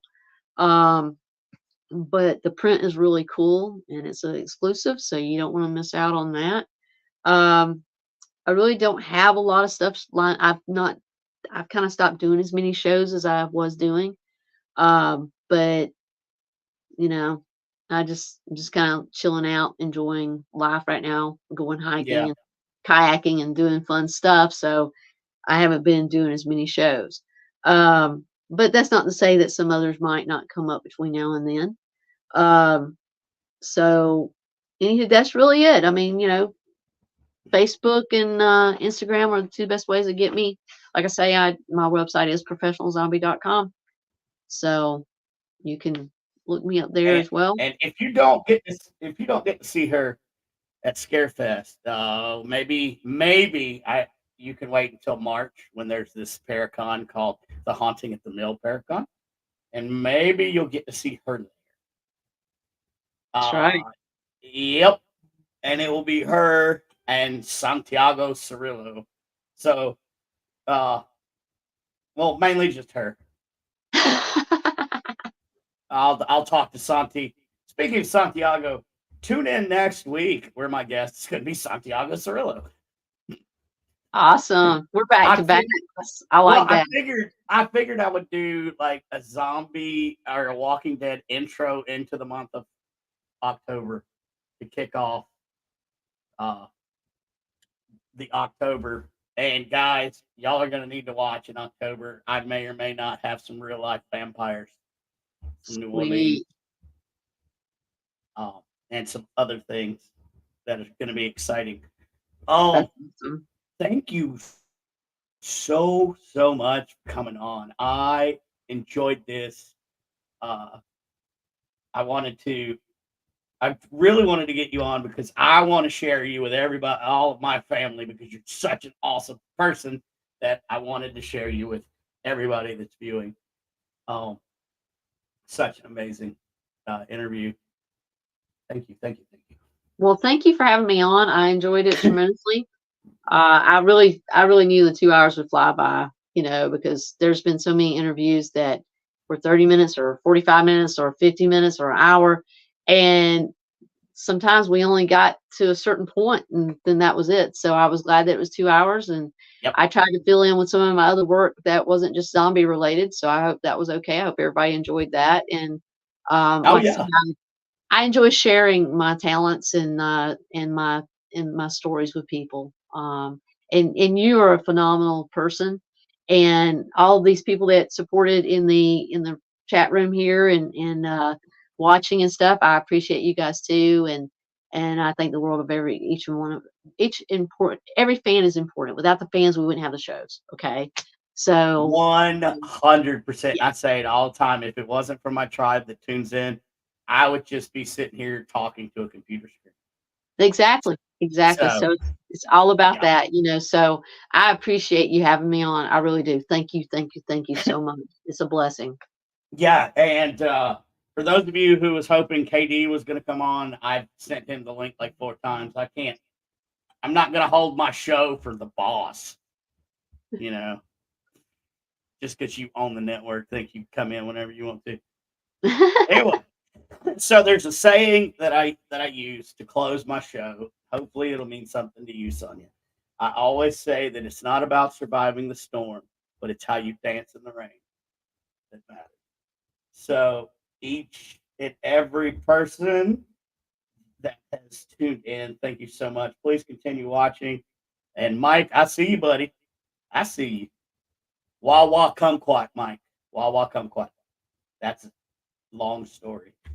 So please tune in next Sunday, where my guest will be Santiago Cirillo, and I will be coming to you live from Deadwood, South Dakota. So good night. Go check out Sonya on all her platforms. Buy all of her stuff. Buy stuff. Like get a shower curtain with her face on it, because I'm going to do that. My wife's going to hate it. I don't care. And then I'm getting the brain doll. That one, I'm claiming the brain doll if it survives Scarefest and comes back. I don't know that it will. I don't know that it will either. But, I got to get me a doll. Again, thank you so much. And I'd love to have you back on down the road if you would absolutely be interested. Awesome. Well, guys, thank you so much. Oh, and I guess before I click out, I do need to show you I am selling t-shirts now. Here's our first design. Look at these guys. Look at these strapping individuals. Look at that. So the front says Dobo. What does Dobo mean? I'll show you. It means dolls out, balls out. That's right. Dolls out, balls out. And you can order those exclusively for me or James Brady. You can email me, shamansundays@gmail.com. And without further ado, we're going to end this. So good night, everybody, and sleep in peace.